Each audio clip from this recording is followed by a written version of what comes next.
സൺഡേസിലും വിചാരിക്കും ഇന്ന് വെറൈറ്റി ആയിട്ട് എന്തെങ്കിലും ഉണ്ടാക്കണമെന്ന്.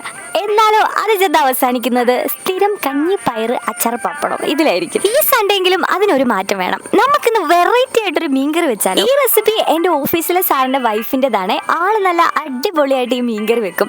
അങ്ങനെ ഞാൻ റെസിപ്പി ചോദിച്ചപ്പോൾ ആള് ഡീറ്റെയിൽഡ് ആയിട്ടൊരു വോയിസ് ഒക്കെ എനിക്ക് ഇട്ട് തന്നിട്ടുണ്ടായിരുന്നു. അത്രയും ടേസ്റ്റിലൊന്നും എത്തിയില്ലെങ്കിലും ഒന്ന് ട്രൈ ചെയ്ത് നോക്കാമെന്ന് ഞാനൊന്ന് വിചാരിച്ചു. ഐശ്വര്യമായിട്ട് ഒരു തേങ്ങ ഉടച്ച് തന്നെ നമുക്ക് തുടങ്ങിയേക്കാം. തേങ്ങ നല്ല അടിപൊളിയായിട്ട് കിട്ടിയിട്ടുണ്ട്. പക്ക പെർഫെക്റ്റ് ആയിട്ട് വന്നിട്ടുള്ളതുകൊണ്ട് പിന്നെ ചിരണ്ടാൻ വലിയ പ്രയാസമൊന്നും ഉണ്ടാവും. ചെറുപ്പത്തിലുണ്ടല്ലോ എപ്പോൾ തേങ്ങ ഉടച്ചാലും ഒരു ഗ്ലാസ് അല്ലെങ്കിൽ ഒരു പാത്രമായിട്ട് പോയി അതിന്റെ അടിയിൽ പിടിച്ചുകൊണ്ട് നിൽക്കും.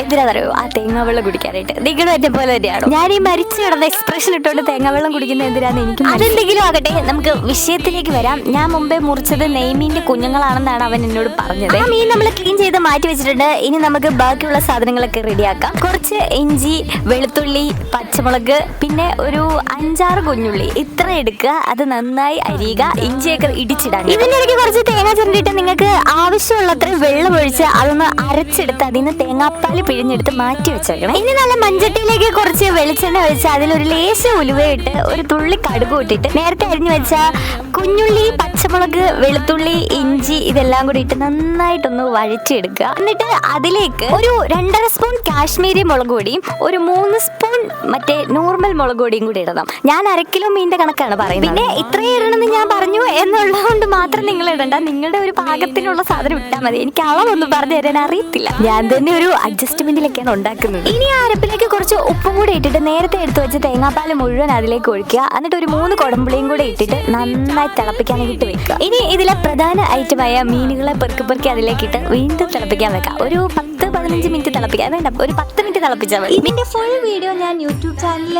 അപ്ലോഡ് ചെയ്തിട്ടുണ്ട്. കാണാത്തവരൊക്കെ പോയി കാണണം. ഇഷ്ടപ്പെട്ടെങ്കിൽ ചാനൽ ഒന്ന് സബ്സ്ക്രൈബ് ചെയ്യാൻ കൂടി മറക്കരുത്. അപ്പോൾ അടുത്ത വീഡിയോയിൽ കാണാം. Stay tuned.